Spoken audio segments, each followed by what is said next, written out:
Dictation start होगा 5 second बाद। Start.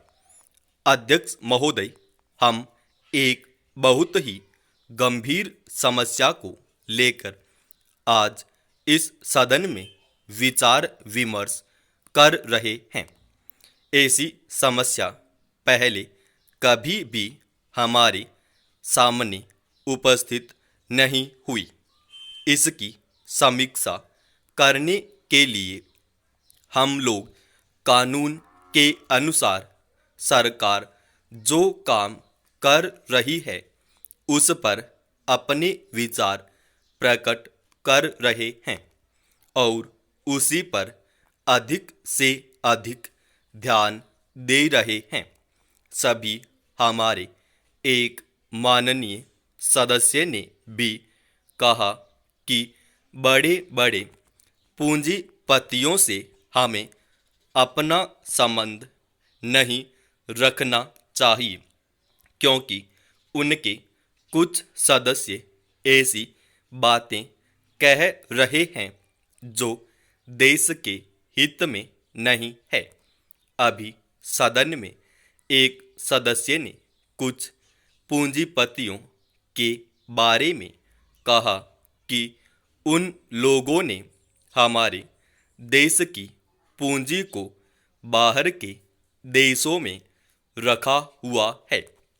यह एक बहुत बड़ा व्यापारी वर्ग समूह है और इतने बड़े समूह में यदि एक दो आदमी गलती करते हैं, कुछ इस प्रकार के कार्य करते हैं जो देश के हित में नहीं है, तो उसके लिए सरकार को दोषी नहीं ठहराया जा सकता है, शायद उचित भी नहीं होगा। एक अन्य माननीय सदस्य ने बहुत सी आदर्श की बातें कही हैं। आदर्श की बात सही हो सकती है, मैं उनसे इस संबंध में सहमत हूँ, लेकिन समस्या यह नहीं है कि समस्या यह है कि जो अभी स्थिति हमारे सामने है, कानून के अनुसार जिन लोगों ने उचित तरीके से व्यवहार नहीं किया है, उसके साथ हमारा व्यवहार कैसा हो, उनके प्रति हमारा दृष्टिकोण कैसा हो और हम किस प्रकार से आलोचना करें। आदर्श की बातों से शायद ही कोई सदस्य सहमत न हो। इन सभी बातों को देखकर हमें इस सदन में विचार करना है। इन बातों को ध्यान में रखकर हमें अपनी राय प्रकट करनी है। केवल यह कह देना कि सारा दोष सरकार का है, ठीक नहीं है। मैं चाहता हूँ कि सरकार को करों की चोरी करने वालों के खिलाफ आवश्यक कदम उठाने चाहिए, ताकि वे भविष्य में इस प्रकार से कर चोरी करने का साहस न कर सकें।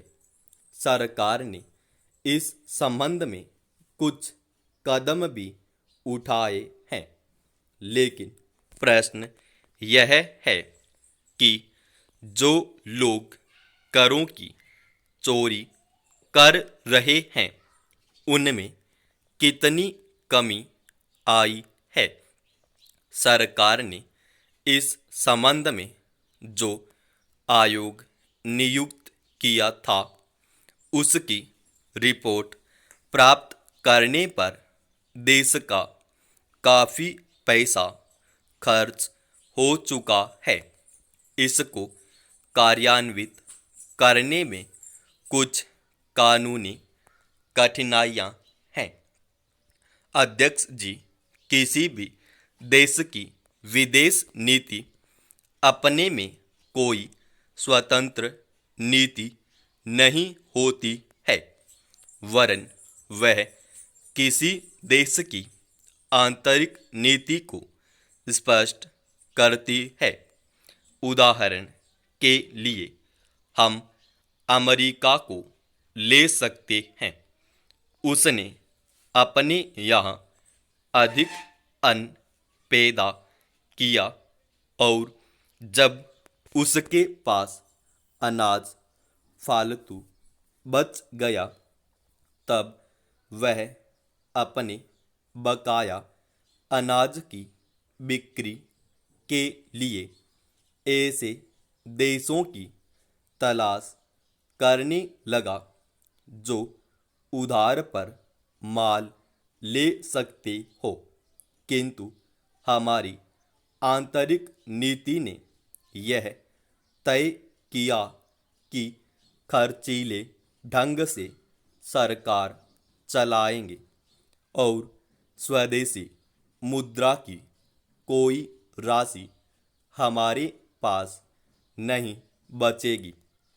हमने कर भी लगा दिए और मुद्रा प्रसार भी कर दिया। कुछ संकट पड़ने के बाद इस बात की आवश्यकता को नहीं समझा कि उस पैसे का कहीं अन्यत्र उपयोग कर सकें। श्रीमान, मुझे माननीय प्रधानमंत्री जी के इस कथन पर दुख होता है कि दुनिया के अमीर और गरीब देशों का अंतर लगातार बढ़ता जा रहा है। मैं उनसे यह पूछना चाहती हूँ कि भारत की विदेश नीति ने उस अंतर को घटाने की क्या कोशिश की है? क्या भारत सरकार ने कभी दुनिया की पंचायत में यह कहने की हिम्मत की है कि बालिग मताधिकार के आधार पर यूएनओ का चुनाव होकर एक संसद बनाई जाए? और क्या आप में यह देखने की हिम्मत है कि फौज के हिसाब से कर लगाकर एक विकास का खाता खोल दिया जाए? जो देश विकसित हैं, उनके मजदूरों का 1 घंटा हमारे देश के मजदूरों के घंटों के बराबर माना जाता है, क्योंकि उनके पास साधन हैं। समाप्त।